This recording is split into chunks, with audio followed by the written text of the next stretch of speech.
You're not gonna make it. No, you ain't gonna make it. You're not gonna make it, but you can. Welcome to You're Not Gonna Make It, the show where I discuss threats that may prevent you from making it. I'm Kevin. So Lizzo lost a buttload of weight. Pun intended. If you don't know, Lizzo is a pop music artist. I think it's pop. Pop just means popular, so I don't know. And famously, she has been known to be round. So the fact that she's lost a bunch of weight recently is interesting. But Kevin, if you don't listen to the music, how the fuck would you know this? Well, basically, I was just researching what people have been searching for in regards to weight loss, and I see, well, Lizzo weight loss. I'm thinking, what's going on over here? Did she lose weight? Thank God. My girlfriend has called me fat phobic because, as a joke, because I myself have lost 100 pounds, and I bring up Lizzo's weight whenever she comes up, saying, hey, did she lose weight yet? Not because I hate fat people, because being that obese is not great. And she's apparently lost a bunch. Now, my first thought was, oh, she used Ozempic, of course. That's what everyone's doing these days. So I looked into it, and she did, at least at the beginning. But then she said, hey, this basically just causes a caloric deficit. So if I can do that myself, it's going to be better overall. No bad side effects. So assuming this is true and she's not secretly taking drugs, then that's fucking badass, and I commend that. So I'm going to use this as a kind of frame to discuss natural weight loss versus drugs, drug weight loss, maybe surgery one, we'll see. Liposuction is something people totally forgot about.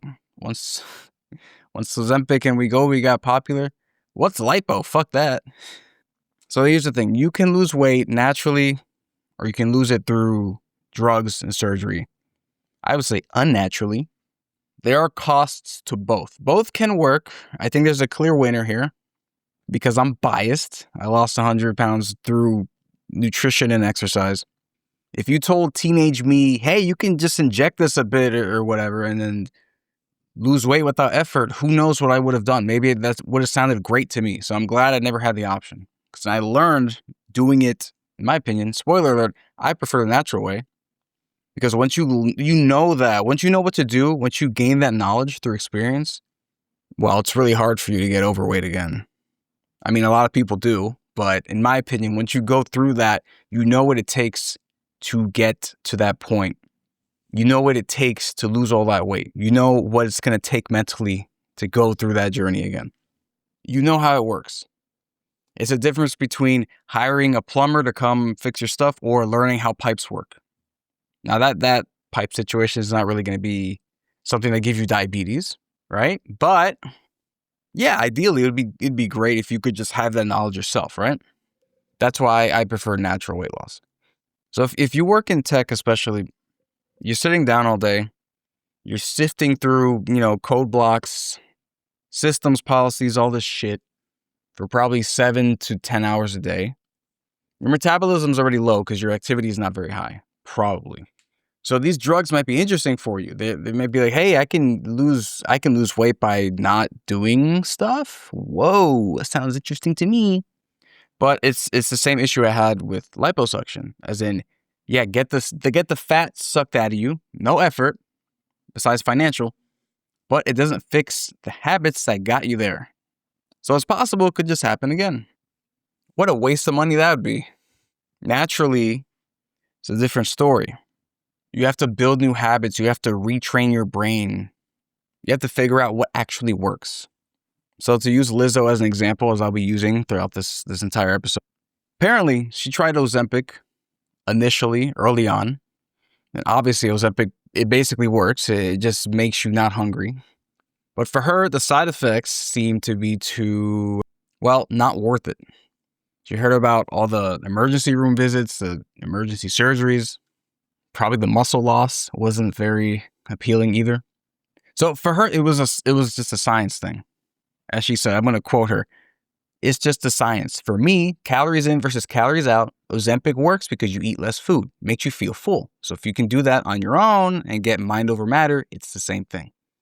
I like that take, although it's not the same thing because Ozempic makes you not hungry and you're not, it doesn't fix the habit, so you're just gonna lose a bunch of muscle as well, probably bone mass too, but I don't recall the specifics of that. But you lose more than fat, so that's great. Understanding the science behind it, understanding that it's about calories in versus calories out, is what'll get you that weight loss and what'll keep you there. Now, side note, what do people mean when they say calories in versus calories out? Calories in, as you can guess, is what you're eating. Calories out is what you're expending. Now, here's something I thought for many years. And once I found this out, or rather, when I found out the truth, I was very, very relieved.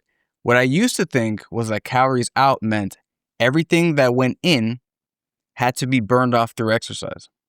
So I thought people who were thin, not fat, they just exercise a lot. And if you eat, 2,000 calories a day for your food, you have to work out 2,000 calories at some point to kind of nullify that. And I was thinking, holy fucking hell, how is this possible? How is this even possible to stay thin then? These people must be super active and I can't keep up with that. It's ridiculous. But what I found out, and this changed everything, is that calories out is not just through exercise. The calories you burn through exercise is actually not that much. I mean, yeah, if you want to run for like 2 hours, that's a decent amount, but it's still not going to outdo, what a donut would put into you. So what I found out is that even at rest, just your body existing, you're breathing, your heart's pumping, your organs are doing stuff, you're talking, just existing, no matter what you're doing, breathing, talking, blinking, it all burns calories. All these bodily functions burn calories. If you were in a coma, you would still burn over 1,000 calories just by existing. Now, if you're up, walking around, living your life, that number goes up. You're burning more calories by existing because your existence is a bit more active than just being in a coma. Now, say you exercise, the number of calories that you burn just by existing goes up yet again. So that's kind of why I really recommend exercise if you're trying to lose weight. The majority is nutrition, duh. But if you're generally active, your body will burn more calories at rest every day, which will make it much easier for you to lose weight. So that's what that means. And an interesting thing that Lizzo did is she used to have a vegan diet, and then she switched to eating a bunch of animals. I found this to be fascinating, not because I don't understand why, but because you don't normally hear that kind of thing. You normally hear the opposite. Say, hey, I used to eat a shit ton of steaks, I went vegan and lost a bunch of weight. But that's the thing most people don't understand. Just because something is vegan doesn't mean it is good for you. Oreos are vegan. Of course, falafels and other good foods are also vegan. Those are what you should be going for. However, most people, when they are when they're vegan, a lot of their diet, especially in America, it can go to ultra processed foods that pretend to be meat. The fake meat options, fake cheese options. Sometimes those are worse than actual meat and cheese in terms of like all the saturated fat and whatnot on them.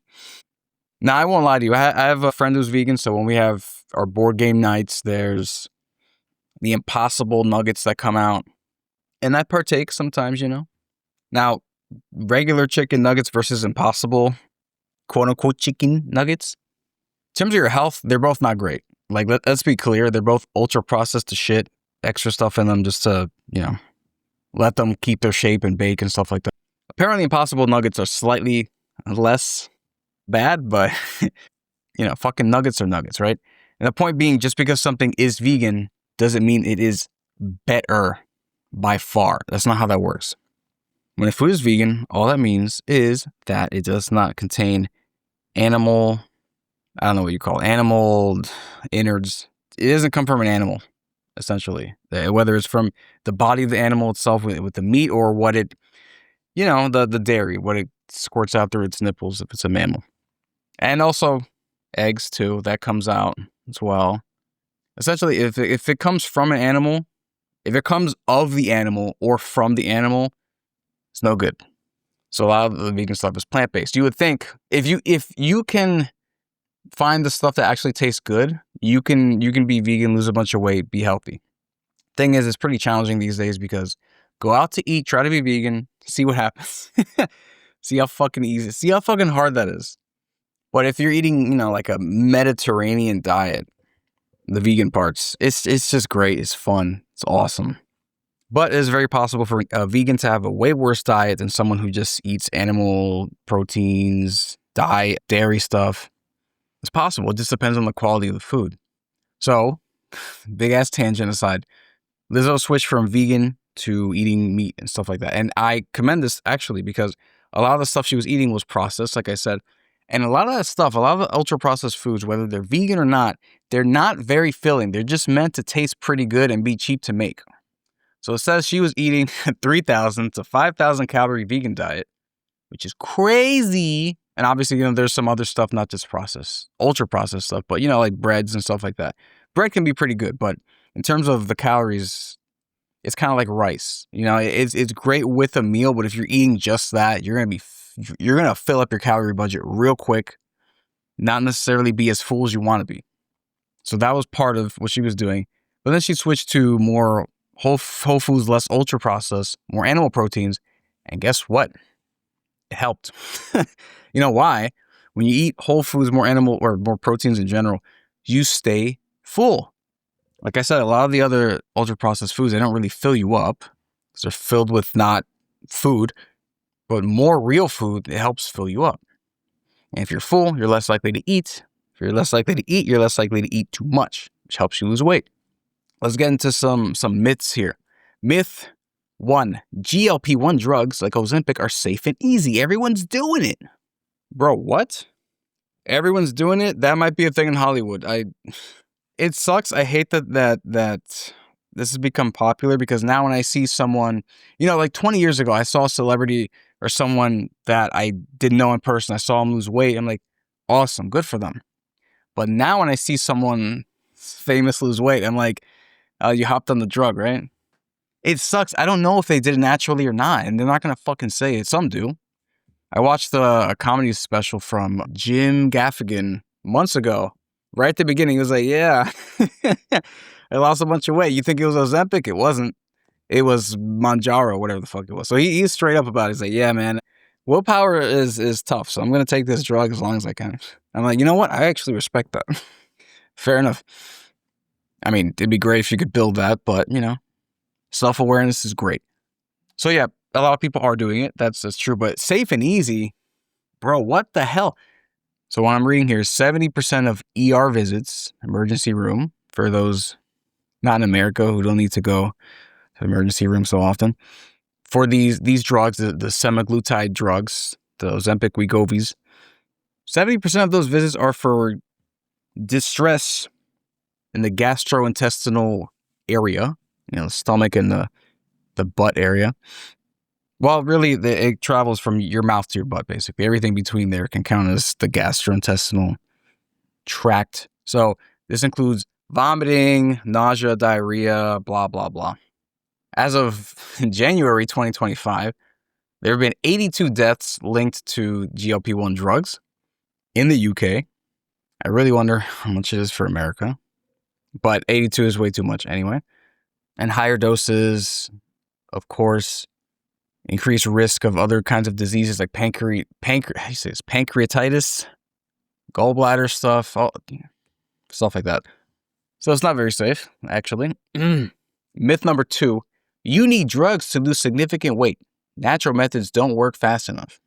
You might have half of a point with the second part about the natural, but you need drugs to lose significant weight is absolutely insane. I lost 100 pounds myself. No drugs, but I agree it was not fast enough. That took me, I don't know, because the start date, the end date, kind of blurry. Took between 5 and 7 years for me to lose 100 pounds. I didn't know what the fuck I was doing. So it took a long time. If I knew then what I knew now, it would take me about 2-ish years to lose those 100 pounds though. And honestly, if I had to do it again, I'd probably not lose the 100. I'd probably lose like 70 or so. And, go straight to fit instead of thinner or leaner, I guess I would say. May I still be lean, but you know what I'm saying. I would basically pack on a bunch of muscle or retain a lot of muscle as I am losing that weight. That's what I would have done. But regardless, it takes a while. That's true. So you don't need drugs to lose significant weight. The natural methods not working fast enough is it's something you got to build your patience. Like, I was telling a client the other day, we're kind of starting out in the beginning, feeling out what you can handle for nutrition. But I got to tell you, once we get going proper, it's still not going to be super fast. All things going perfectly, you can still expect, 1 pound per week loss, give or take, of course. It's not going to be super quick, but it doesn't really matter. If your goal is to reach X weight, it doesn't matter how long it's going to take. The alternative is just not doing it and just staying overweight, staying unhappy.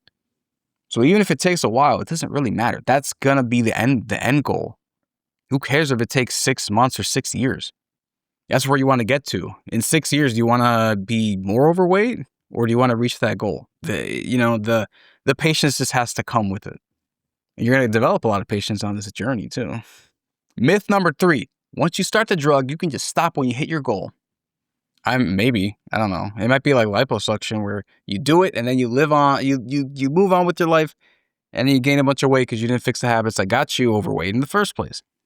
And I assume it's the case for people who stop using these drugs. They're like, okay, I'm done. I reached my weight. I'm sick of these side effects. Let me get off the drug. Oops, I still don't know how to count my fucking calories. I'm gaining weight again. Whoopsie doopsie. Let me hop on the drug again. That's a healthy cycle. If you don't learn how it actually works, you're just going to be dependent on that drug. It's not going to be just, I'm going to take this drug. I reach my weight. I'm this weight forever now. No. It just stops you from being super hungry. You know what else can stop you from being super hungry? Your brain. Try it, please. Myth number 4. Natural weight loss is too slow and complicated for busy tech workers. The slow thing, opinion.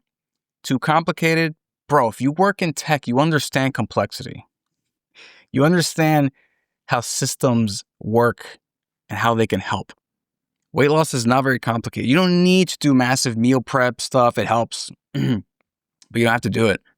You don't have to work out so damn much. It can help if you work out more, but you don't really have to work out at all, to be honest with you. You can straight up not work out, just eat less and you lose weight. It's pretty simple. And if you're working 7 to 10 hours a day, that might be how you start off. I would obviously recommend doing exercise at some point, but yeah, you still have the option to do the method that just involves food control. So you can honestly fit this into any job. Unless you're a taste tester, maybe, that might be difficult. Or you're a chef, maybe. That's probably tough. I don't know how every chef in the world isn't fat as fuck.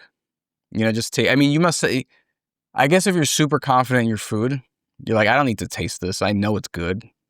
Then I guess that can work. But I'd imagine if you're cooking this good stuff, you could just, pick parts of it here and there. That must be tough. But yeah, if you're impatient, natural weight loss can be slow. And if you're new, it can seem complicated. But once you ease into it slowly, it's going to be something that's fairly sustainable long term. Just start slow. Start with eating less shit. You eat 5 donuts a week, eat 2. Try that first. You love soda? Switch to low sugar juice or kombucha. Try that first. Take it slow, see how it goes. If you like what's going on, you can make more changes. So here's a cost comparison. Ozempic is about $1,000 a month without insurance. I think with insurance, it's something like $300 a month, which either way is fucking absurd for a drug. You can pay for like a personal trainer for that or a sick gym like in Equinox or something. Although, be careful with Equinox. I used to work there, and canceling your membership is a humongous pain in the ass. So be sure you like it. But yeah, for a drug, $300, dude. If you're gonna be spending like $300 or so, like go see a coach or a trainer or something. I'm not just biased. I mean, I am biased, but here's how I look at it. You're paying, like if you're paying for Ozempic or something, it's kind of like renting an apartment. You're putting that money in, but you're not retaining anything that's helpful.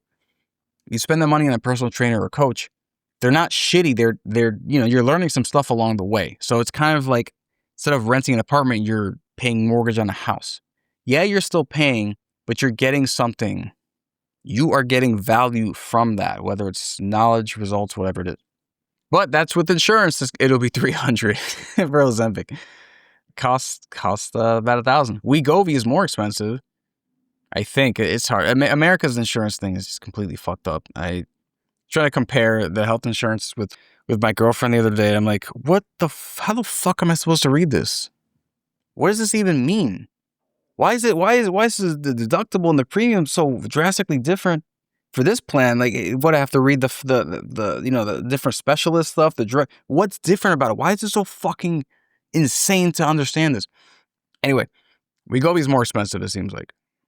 About $1,300 a month. I don't know what a DTC program is, but I assume it's something similar to insurance or discount. So yeah, it's going to cost over, either one costs over $10,000 a year, which I think is not worth it. You know what's free? Subscribing, by the way. But a gym membership is about $40 to $70 a month. Mine is about $25 a month. If you can find a Blink Fitness, go for it. I love Blink. The only issue with Blink Fitness is that it's crowded as fuck because it's cheap, but it is better than Planet Fitness. It's got, it's got barbells that are not attached to a Smith machine. That is fantastic. I think some Planet Fitnesses now have free barbells out there, but all the ones I ever went to years ago, the closest thing was just the one on the Smith machine, which doesn't really count as a barbell because you can't move it.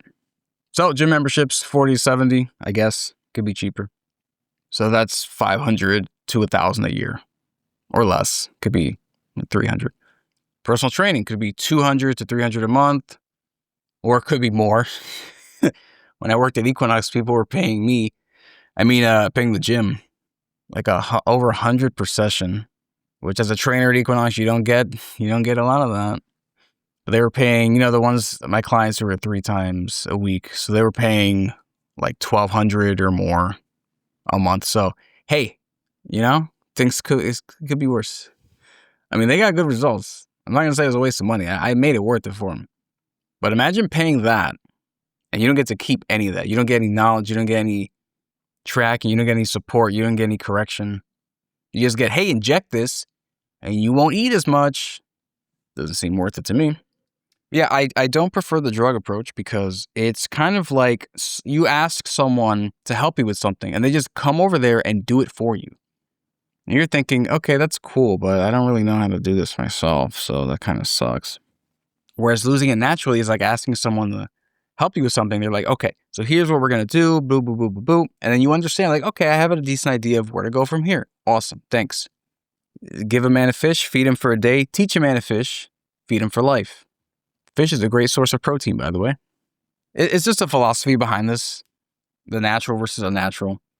If you have a shit ton of money, you don't give a fuck about muscle, willpower is annoying, buy your drugs. That's fine, I understand. I don't agree with it, but if you truly understand what it means, cost-wise, future-wise, and you can afford the emergency room visits, what can I say? Like, you got it. You know what you're going to do. Go for it.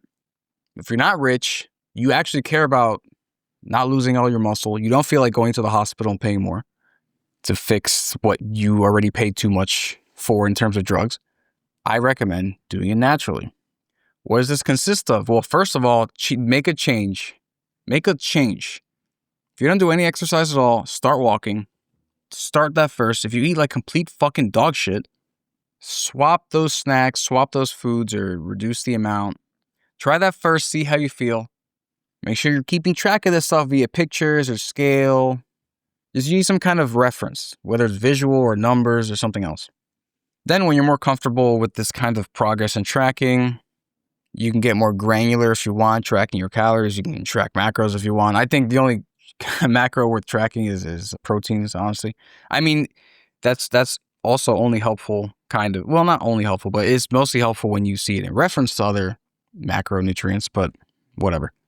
That's one thing. If you for some fucking reason just never want to track your calories ever, you're missing out, first of all. Secondly, I would recommend you at least track your protein, your grams of protein. Try to get like a gram of protein per kilogram of body weight. It's more like, 1.2 grams of protein per kilogram of body weight, maybe a bit more actually. But just think about it as a base. Like for me, I'm 70 something kilograms. I don't know. 78, I don't know. So I'd be eating a bit over 100 grams of protein per day. I try to, and that's ideal. So if you don't want to track calories for whatever reason, that would be the absolute minimum I would recommend to you in terms of tracking. Just don't change everything at once. It's not going to be fun. It's going to be way too hard. At your day job, you're probably familiar with the concept of, change meetings. You group together, say, hey, we're going to make this change to the process. Is everyone okay with this? Is this going to fuck anything else up? Are there other changes that we need to keep in mind first? Think of it like that. Just introduce a change. Think, oh, does this work? Is this going to mess something up? Is this doable? Make that change, then see what happens. But just do one, maybe two at a time.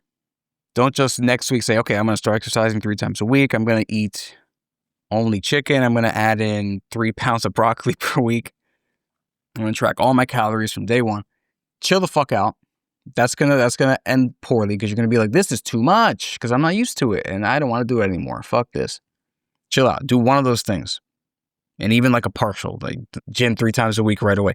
You just do once a week. Just try. Just do one thing, okay?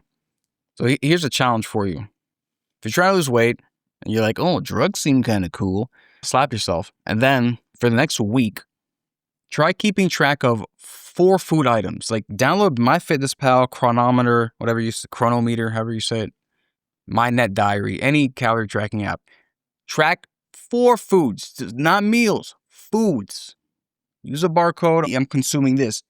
Barcode, snap, scan, whatever. Got that. At the end of the week, just see how it is. Add a bit more. Then do a whole day sometime in the coming weeks as you get more accustomed to the actual tracking. See how it is. See what you notice. Sometimes just being aware can help you change more than anything else. So do that before drugs. Please, because you'll keep the knowledge. And also, subscribe or you're not going to make it. All right, stay off drugs, kids. See you next time.